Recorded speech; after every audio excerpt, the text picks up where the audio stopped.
The Quran and the Injil both say that Jesus is the gospel or good news.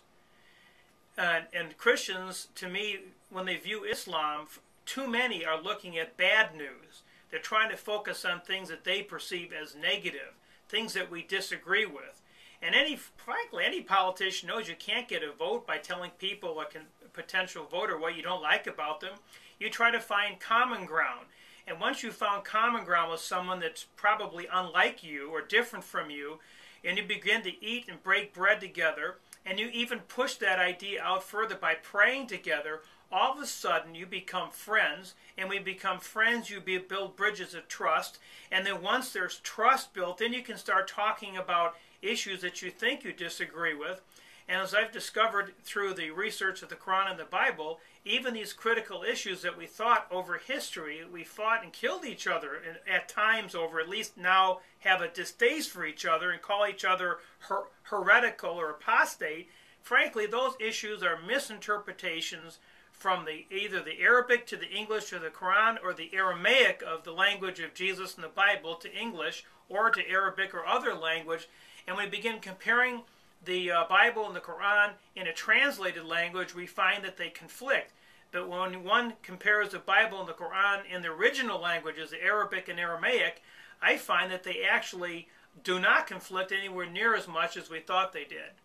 Not like you've read a memo, a private memo I'm finishing up in the next 48 hours. I hope to send to 25,000 U.S. Christian pastors about the good news toward Islam, and urging Christian pastors to rethink their strategy and their thinking about Islam. And much in it, I referred to Christians back and said, remember, we had our dark ages of crusades, inquisitions, pogroms against Jews in Europe. We were in colonization and even slavery, which is one thing I'm not sure you mentioned or not. So I'll go even further. So there are things in the past that we need to repent for. We need to ask forgiveness for. And I think in the process, you said, where do we begin? It begins with you and I together. It begins with this television show. It begins reaching out a hand to the first Muslim or Christian that we meet, and asking each other to sit down to talk together. And if we can reach a point of breaking bread and even praying together, I have seen even with leaders of Muslim countries who our government feels are despots. I've taken the sometimes controversial, provocative steps of traveling to these countries, meeting with these leaders, finding common ground through the Bible and the Quran, through the prophets, eating together, praying together, and through that process, political things begin altering and changing. And if you're, in conclusion of the thought, if you read the book, The Deadly Misunderstanding, it has many stories that were this strategy of building bridges and being positive and having a good news approach rather than a bad news negative approach, you can attract much more positive attention and tremendous substantive results as a consequence. We have, like in the Palestinian-Israeli issue that you alluded to earlier, it's always based on politics. Whether the two sides meet together or are forced to meet together, there are always political preconditions.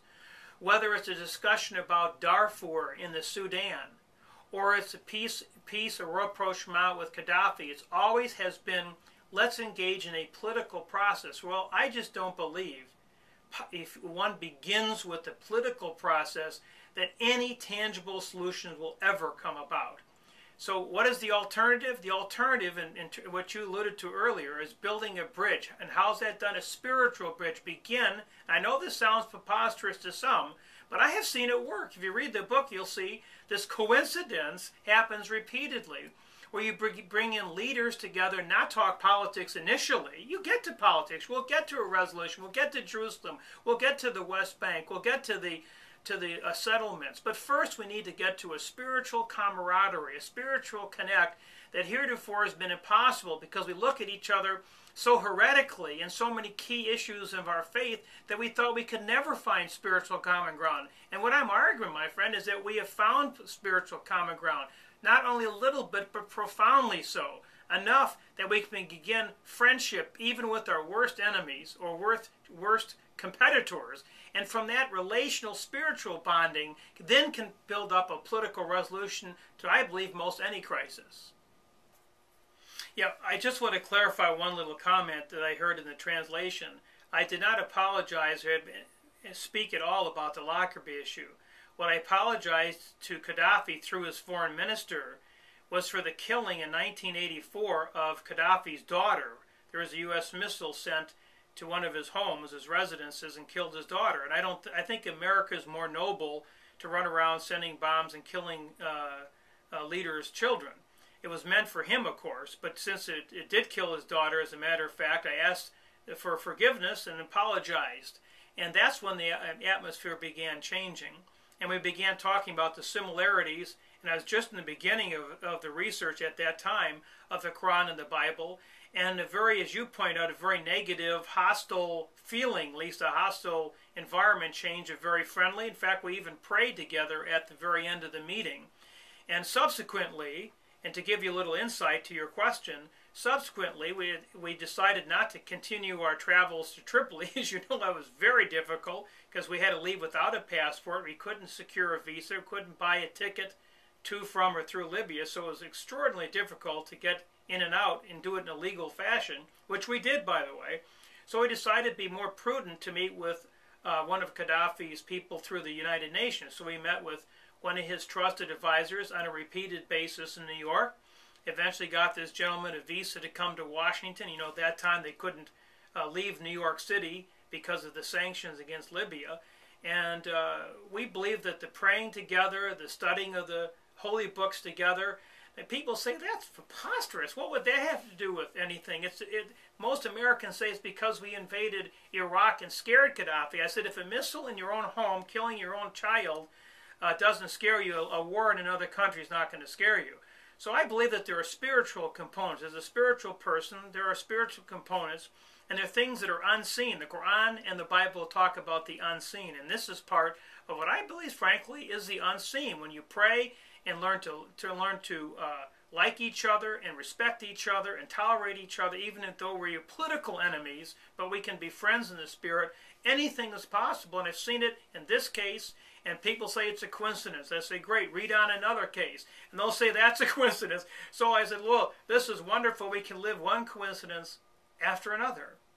This is why, of course, my objectors often will say, well, this is just coincidental. There are so many other factors. There are always other factors.